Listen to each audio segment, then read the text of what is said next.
Washington, D.C. is bracing for what could be a dramatic day in the Russia investigation. An indictment in the probe looking into a possible connection between Russia and the Trump campaign could be unsealed as early as today. Eyewitness News reporter Henry Rosoff is live in the CBS 3 News Center. Hi, Henry. Hi, Jim and Rahel. Special Counsel Robert Mueller has been investigating the possible connection between Russia and the president's campaign since mid-May. But little's been known since he started investigating about the specific targets of the investigation and what anyone may be charged with. But sources tell CBS News that's exactly what we may find out in a matter of hours. CBS has learned a federal grand jury has approved charges brought by special counsel Robert Mueller, and details of the indictment could be unsealed later this morning.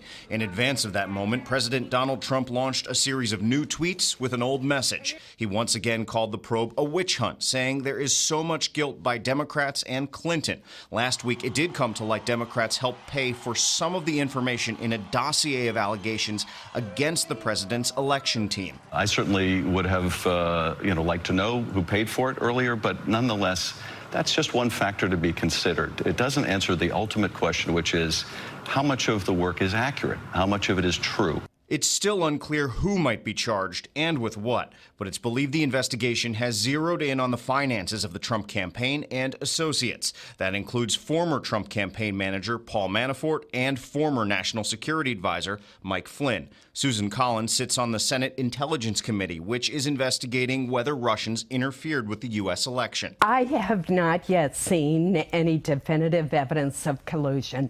I've seen lots of evidence that the Russians were very active in trying to influence the election. Some Republicans, including New Jersey Governor and former United States Attorney Chris Christie, are focusing more on how the information about today's indictment was revealed early. There are strict laws against any of this type of leaking of grand jury activity. The governor in that same interview also said something we've heard repeatedly from the Trump administration, an insistence that the president himself is not under investigation. We'll have to see moving forward.